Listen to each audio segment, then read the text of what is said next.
Please share it to all your contact. فمزيت حين ذكروا ہماری کل کا سبق ہمارا یہاں تک ہوا تھا. آج کا جو نیا سبق ہے وہ یہاں سے. وَنَهَى رسول اللہ صلی اللہ علیہ وسلم المسلمین عن کلامنا ایہ ثلاثہ, اور رسول پاک صلی اللہ علیہ وسلم نے مسلمانوں کو روک دیا ہم سے بات کرنے سے, یعنی ہم تین لوگوں سے. من بین من تخلف عنہ, ان لوگوں کے درمیان سے جو آپ سے پیچھے رہ گئے تھے. فاجتنبنا الناس, تو لوگ ہم سے پہلو تہی برتنے لگے, ہم سے دور بھاگنے لگے. کیونکہ اللہ کے نبی کا اعلان ہو چکا تھا کہ ان لوگوں کا مکمل طور پر بائیکاٹ کر دیا جائے.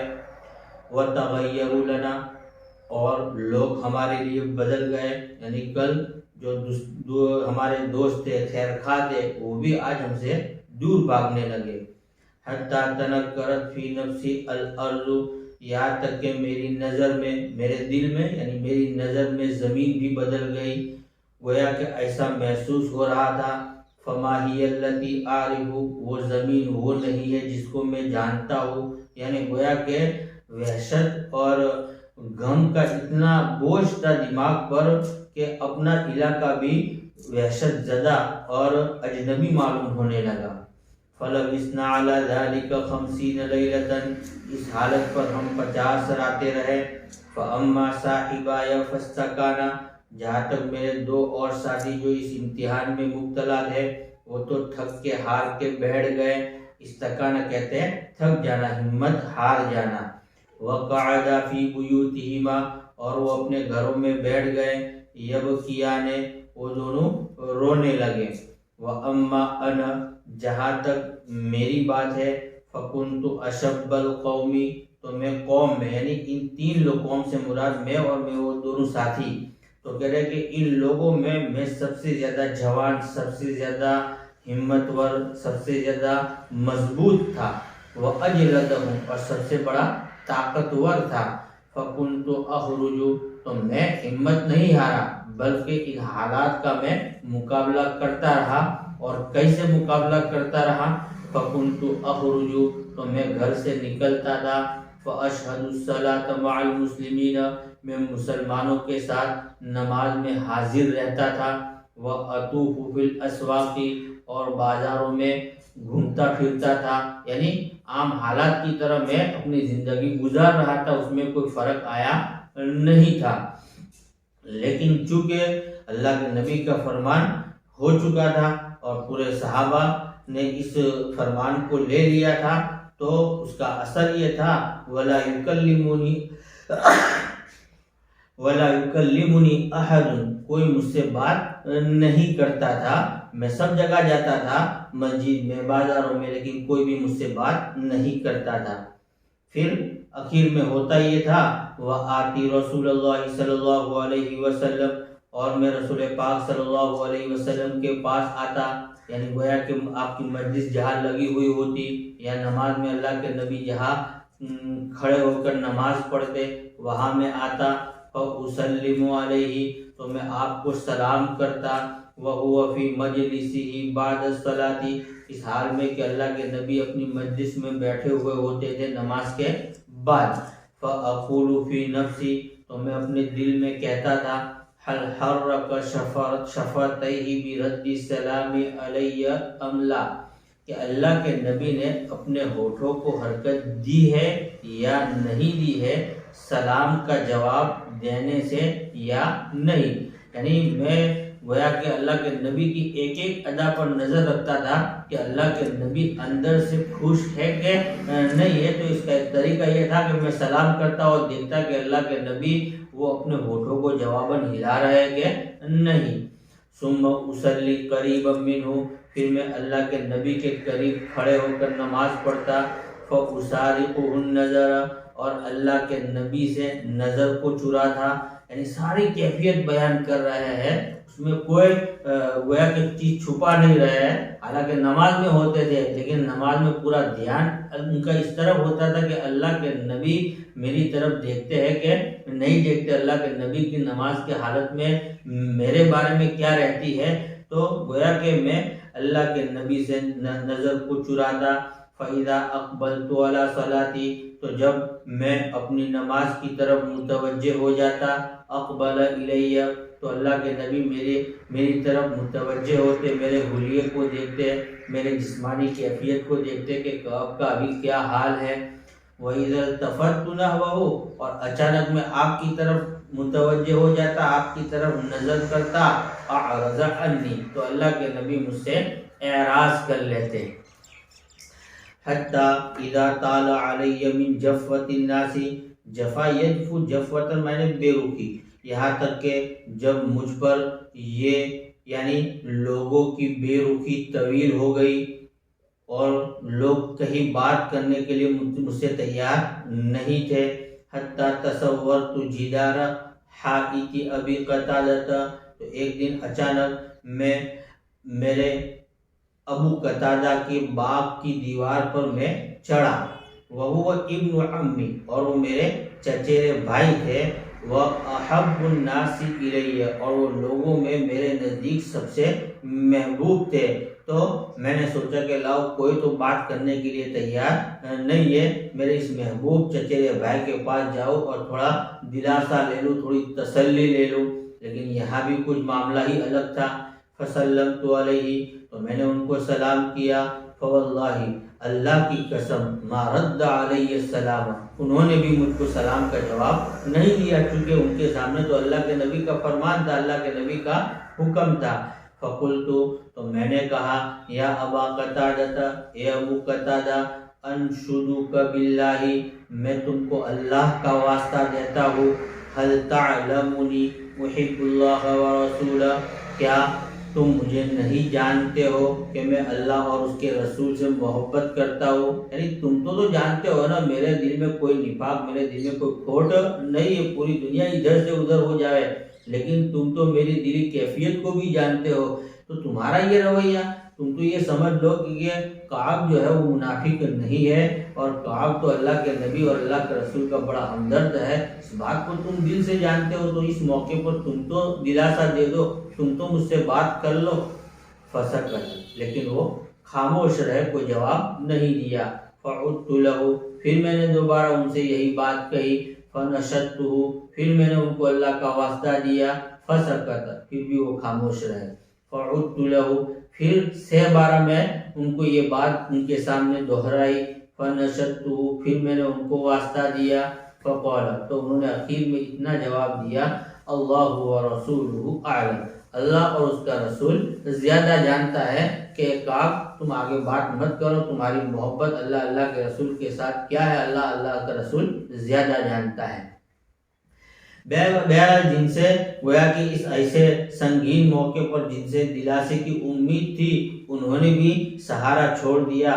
تو یہ جو ہے انسان پر بہت گرا گزرتا ہے کہ اجنبی آدمی جو ہے وہ کوئی ایسا معاملہ کر لے تو آدمی کو اتنی چوٹ نہیں لگتی ہے، لیکن قریب کا آدمی جو ہے وہ اس طرح کا معاملہ کرتا ہے تو بڑی چوٹ لگتی ہے. اسی لیے کسی شاعر نے کیا خوب کہا ہے وَظُلْمُ ذَوِي الْقُرْبَى أَشَدُّ مَزَازَةً عَلَيَّ. خیر وہ شعر یاد نہیں آ رہا ہے، کہنے کا مطلب اس شعر کا یہ ہے کہ قریب آدمی کا ظلم جو انسان پر بڑا گرا گزرتا ہے اور اتنا گرا کہ تلوار کے گھا سے بھی زیادہ جو ہے اس کا اثر اس کو محسوس ہوتا ہے. بہرحال تو اس کے نتیجے میں یہ ہوا ففاضت عینایا میری آنکھیں ڈبڈبا گئی. جب ان کا جواب یہ ملا اور ان کی جانب سے یہ بے رخی ملی تو میری آنکھیں ڈبڈبا گئی. وتولیت اور پھر دوبارہ میں پیٹ پھیر کر چلا. حتی تصورت الجدار یہاں تک کہ میں دیوار پر چڑھا. قال وہ فرماتے ہیں فبینا انا امشی بسوق المدینہ دریاسنا کے میں مدینہ کے بازار میں چل رہا تھا. اذا نبتی من انبات اہل الشام ممن قدم بالطعام یبیعه بالمدینہ یقول کہ اچانک شامیوں اہل شام کے نبتیوں میں سے ایک نبتی جو غلہ لے کر ان لوگوں کے ساتھ آیا تھا جو غلہ لے کر آئے تھے تاکہ وہ اس کو مدینہ میں بیچے. یقول یہ نبتی کہہ رہا تھا، کیا کہہ رہا تھا؟ من یدل علی کعب بن مالک، کعب بن مالک کی کون رہنمائی کرے گا کہ کعب بن مالک کون ہے، مجھے بتلاؤ تو ذرا۔ فتفق الناس یشیرون له، تو لوگ اس کے لیے اشارہ کرتے کہ فلاں شخص جو ہے وہ کوئی بولتا تو تھا نہیں، اسی لیے لوگ اس کو اشارہ کرتے کہ فلاں شخص کعب بن مالک ہے۔ حتی اذا جاءنی، یہاں تک کہ جب وہ نبتی میرے پاس آیا، دفع الی کتابا من ملک غسان، تو اس نے مجھے ایک خط عطا کیا غسان کے بادشاہ کا۔ فَإِذَا فِيهِ، اس خط میں یہ لکھا ہوا تھا، کیا لکھا ہوا تھا؟ اما بعد فَإِنَّهُ قَدْ بَلَغَنِي أَنَّ صَاحِبَكَ قَدْ جَفَاكَ، کہ مجھے خبر پہنچی ہے کہ تمہارے ساتھی، یعنی مراد تمہارے نبی نے تمہارے ساتھ جفا کا معاملہ کیا ہے، بے رخی کا معاملہ کیا ہے، تمہارا بائیکاٹ کیا ہے۔ وَلَمْ يَجْعَلْكَ اللَّهُ بِدَارٍ هَوَانٍ، اور اے کعب، اللہ نے تم کو ذلت کے گھر میں پیدا نہیں کیا، کہ ذلیل وطن میں پیدا نہیں کیا، اور ولا مزیعۃ، اور نہ ضائع ہونے والی جگہ میں پیدا کیا ہے۔ تو کیوں بلا وجہ تم ایسی جگہ پر رہ کر اپنے آپ کو ذلیل کرتے ہو؟ جہاں جس وطن میں تم کو ذلت محسوس ہو رہی ہو تو ایسے وطن کو چھوڑ دینا چاہیے۔ فالحق بنا، تو تم ہم سے آ ملو، نواسک، واسا یواسی اصل میں یا گر گئی کیونکہ یہ جواب شرط ہے، نواسک، تو ہم تمہاری کیا کریں گے؟ غمخواری کریں گے۔ یعنی گویا کہ ملک غسان کا یہ خط ان کے لیے ایک تسلی کے باعث تھا اور ان کی ہمدردی کر رہا تھا، لیکن چونکہ وہ ہمدردی کوئی انسانی بنیاد پر اور کوئی اخلاقی بنیاد پر نہیں تھی بلکہ دشمنی کی بنیاد پر تھی، کیونکہ ملک غسان اس وقت کافر بادشاہ تھا، تو اس طریقے سے گویا کہ حضرت کعب کو اپنی طرف مائل کرنا چاہ رہا تھا۔ فقلت، تو حضرت کعب بن مالک فرماتے ہیں تو میں نے اپنے دل میں کہا، لما قرأتها، جب میں نے اس خط کو پڑھا، وَهَذَا أَيْضًا مِنَ الْبَلَاءِ، یہ بھی ایک آزمائش ہے کہ ایسے موقع پر خاص طور سے آدمی جب کیا ہے حالات سے گزرتا ہوا ہوتا ہے اور ان کا کوئی دشمن آ کر کیا کرتا ہے، اس طرح وہ پٹی پڑھاتا ہے اپنے لوگوں کے خلاف، تو اس وقت اس کا بڑا امتحان ہوتا ہے، تو امتحان سے گزرتا ہوتا ہے، حالات سے گزرتا ہوا ہوتا ہے، اور پھر ایسے موقع پر دشمن جو ہے وہ گویا کہ سازشی بن کر اس طرح آوے تو وہاں بڑا امتحان ہوتا ہے۔ تو خود ہی اقرار کر رہے ہیں، وَهَذَا أَيْضًا مِنَ الْبَلَاءِ، یہ بھی ایک آزمائش تھی۔ فَتَيَمَّمْتُ بِهَا التَّنُّورَ، لیکن چونکہ حضرت کعب کی دلی لگاؤ پورا اندر سے جو ہے میلان تو اللہ کے نبی کی طرف تھا، اور سچے پکے مسلمان تھے، ان کو پتا تھا کہ اس راہ میں جتنی بھی مصائب آئے گی مجھے برداشت کرنا ہے، اس لیے وہ برداشت کرتے گئے، اور اس طرح لبھانے والے اور پھسلانے والے اور بہکانے والے آتے گئے، ان کو ٹھکراتے گئے۔ تو انہوں نے کیا کیا؟ فَتَيَمَّمْتُ بِهَا التَّنُّورَ، تو میں نے اس خط کو لے کر تنور کا قصد کیا، تنور آگ کی بھٹی کو کہتے ہیں۔ فَسَجَرْتُهُ بِهَا، تو میں نے اس کے اندر اس خط کو جلا دیا، اس کے اندر ڈال دیا، تاکہ یہ خط رہے ہی نہیں اور میرا ذہن اس کی طرف جائے ہی نہیں۔ حَتَّى إِذَا مَضَتْ 40 لَيْلَةً مِنَ الْخَمْسِينَ، یہاں تک کہ جب 50 راتوں میں سے 40 راتیں گزر گئی، ابھی 50 راتوں کا یہ سلسلہ چلا تھا تو اس میں سے 40 راتیں گزر گئی۔ اذا رسول اللہ صلی اللہ علیہ وسلم یأتینی، کہ اچانک اللہ کے رسول صلی اللہ علیہ وسلم کا ایک قاصد میرے پاس آتا ہے۔ فقال، تو اس نے کہا، ان رسول اللہ صلی اللہ علیہ وسلم یأمرک ان تعتزل امرأتک، کہ رسول پاک صلی اللہ علیہ وسلم آپ کو حکم دیتے ہیں کہ آپ اپنی بیوی کو چھوڑ دیں۔ یعنی گویا کہ اب امتحان اور زیادہ سخت ہوا، اب تک تو جو ہے پرائے اور عام لوگوں کو ان سے دور رکھنے کا حکم دیا گیا تھا، اب حکم یہ ہو رہا ہے کہ گھر والے بھی ان سے دور ہو جائے، اور گھر والوں میں بھی کیا ہے، بیوی جو انسان کے لیے ڈھارس اور تسلی کا سامان بنتی ہے سنگین سے سنگین حالات میں، تو ایسے موقع پر یہ حکم ہو رہا ہے کہ کعب اب اپنی بیوی سے بھی دور ہو جاؤ۔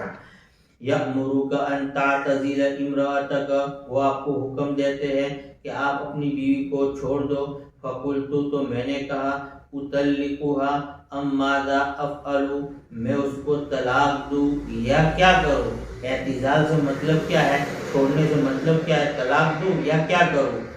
قال، فرمایا لا بل اعتزلها ولا تقربها، نہیں بلکہ تم اس کو کیا، اس سے دور ہو جاؤ اور اس سے قریب مت ہو. وارسل الى صاحبی مثل ذلك، اور اسی کے مانند میرے دونوں ساتھیوں کی طرف بھی اللہ کے نبی نے پیغام بھیجا کہ میرے وہ دو ساتھی تھے ان سے بھی کہا گیا کہ تم اپنی بیویوں سے الگ ہو جاؤ اور بیویوں سے دور ہو جاؤ. فقلت لامراتی، تو میں نے، چونکہ اللہ کے نبی کا فرمان تھا تو میں نے اپنی بیوی سے کہا الحقی باہلکی، تم اپنے میکے چلی جاؤ. اس کا صحیح ترجمہ تم اپنے میکے، اپنی گھر والوں سے جا ملو، یعنی اپنے میکے چلی جاؤ. فتکونی عندہم، تو تم ان کے پاس رہو. حتی یقضی اللہ فی ھذا الامر، یہاں تک کہ اللہ تبارک و تعالیٰ اس سلسلے میں فیصلہ کر لے. قال کعب، حضرت کعب فرماتے ہیں فجاءت امرأة ہلال بن امیہ رسول اللہ صلی اللہ علیہ وسلم، ہلال بن امیہ کی بیوی رسول پاک صلی اللہ علیہ وسلم کے پاس آئی. چونکہ یہ حکم وہاں بھی پہنچا تھا کہ ان کو بھی کہا گیا تھا کہ اپنی بیویوں سے الگ ہو جاؤ، تو اس وقت حضرت ہلال بن امیہ کی بیوی اللہ کے نبی کے پاس آئی. فقالت، تو اس نے کہا یا رسول اللہ، اے اللہ کے رسول، ان ہلال بن امیہ شیخ زائر، ہلال بن امیہ تو ایک بوڑھے ہیں، اور زائر سے مراد یعنی بالکل کوئی طاقت ان کے جسم میں نہیں، بالکل کھوسٹ بڈھے ہیں. لیس لہ خادم، اور ان کا کوئی خادم بھی نہیں ہے. فہل تکرہ، تو کیا آپ ناپسند کرتے ہیں ان اخدمہ، کہ میں ان کی خدمت کروں. قال لا، تو اللہ کے نبی نے فرمایا نہیں، میں ناپسند نہیں کرتا ہوں. ولیکن لا یقرب کی، میرا منشا یہ ہے کہ وہ آپ سے قریب نہ ہونے پائے، یعنی گویا کہ اپنے بشری تقاضے جو ہے وہ پورے تم سے نہ کرنے پائے. تو گویا کہ بشری تقاضا بھی پورا نہ ہونا، یہ گویا کہ ان کا امتحان لینا تھا. اور تو اس نے کہا انہ واللہ ما به حرکۃ الی شیء، اے اللہ کے نبی، اللہ کی قسم ان کو تو کسی چیز کی بھی حرکت نہیں ہے. کنایا ہے کہ اتنے کمزور ہے اللہ کے نبی، تو بشری تقاضے جو ہے بیوی کے ساتھ جو ایک انسان اپنے تقاضے پورے کرتا ہے اس کی تو ان کو کوئی طاقت اور کوئی حرکت ہی نہیں ہے. یعنی اب اللہ کے نبی کا منشا یہ تھا کہ میرا دور رہنے کا مطلب یہ ہے کہ وہ اپنے تعلقات جو ہے وہ بشری تقاضے جو ہے بیوی کے ساتھ جو پورے ہوتے ہیں وہ پورے نہ کرنا میرا مقصود ہے. جب یہ بات نہیں ہے تو کوئی حرج نہیں، تم ان کی خدمت کر سکتی ہو. واللہ ما زال یبکی منذ کان من امرہ ما کان الی یومہ ھذا، اور اللہ کی قسم وہ تو برابر رو رہے ہیں جب سے ان کے معاملے میں سے ہوا ہے ان کے اس دین تک، یعنی گویا کہ جب سے ان کا بائیکاٹ شروع ہوا ہے تو اسی وقت سے یہ تو کیا ہے پریشان ہے اور گھر میں بیٹھ کر رو رہے ہیں. اور مزید یہ اگر آپ یہ حکم کرتے ہیں کہ میں ان سے دور ہو جاؤں تو پھر وہ تو جو ہے وہ زندہ رہ ہی نہیں پائیں گے. فقال علی بعض اہلی، تو حضرت کعب بن، تو اللہ کے نبی نے اس بنیاد پر حضرت ہلال بن امیہ کو گویا کہ اجازت دی کہ ان کی بیوی ان کے ساتھ رہے اور خدمت کرے. تو جب یہ بات ہوئی تو بعد میرے گھر والوں نے مجھ سے بھی کہا. حضرت کعب بن مالک فرماتے ہیں لو استأذنت رسول اللہ صلی اللہ علیہ وسلم فی امرأتک، کاش کہ اگر تم اللہ کے رسول سے اجازت طلب کرتے اپنی بیوی کے سلسلے میں، کما اذن لامرأۃ ہلال بن امیہ، جس طرح کہ اللہ کے نبی نے ہلال بن امیہ کی بیوی کو اجازت دی ان تخدمہ، کہ وہ ان کی خدمت کرے. فقلت، تو تم بھی اس طرح اجازت طلب کرو، اللہ کے نبی آپ کو بھی کیا کر دیں گے، اس طرح اجازت دے دیں گے. تو میں نے کہا واللہ لا استاذن فیہا رسول اللہ صلی اللہ علیہ وسلم، اللہ کی قسم میں بیوی کے سلسلے میں اللہ کے رسول سے اجازت طلب نہیں کروں گا. وما یدرینی، اور مجھے کیا معلوم، ما یقول رسول اللہ صلی اللہ علیہ وسلم، کہ اللہ کے رسول صلی اللہ علیہ وسلم کیا کہیں گے، اذا استأذنتہ فیہا، جب میں اللہ کے نبی سے بیوی کے متعلق اجازت طلب کروں گا، کیوں؟ وَأَنَا رَجُلٌ شَابٌ، کیونکہ میں تو نوجوان آدمی ہوں، اور اللہ کے نبی سمجھ جائیں گے کہ یہ نوجوان ہے اور اپنی بشری تقاضے پورا کرنے کے لیے یہ بیوی کی اجازت مانگ رہا ہے۔ وہاں یا خدمت ان کا مقصود نہیں ہے، جس طرح ہلال بن امیہ کا مقصود خدمت تھا، تو میں کس منہ سے اللہ کے نبی سے اجازت طلب کروں، اس لیے یہ مجھ سے ہو نہیں سکتا ہے۔ بہرحال اس طریقے سے گویا کہ ان کا یہ امتحان کا دوسرا دور شروع ہوا، اور اپنی بیویوں کو کہہ دیا گیا کہ وہ اپنے میکے چلی جاؤ، اور گھر والے بھی اب ان سے کیا ہو گئے، دور ہو گئے۔ بس آگے انشاءاللہ ہم پھر شروع کریں گے۔ والسلام علیکم ورحمۃ اللہ وبرکاتہ۔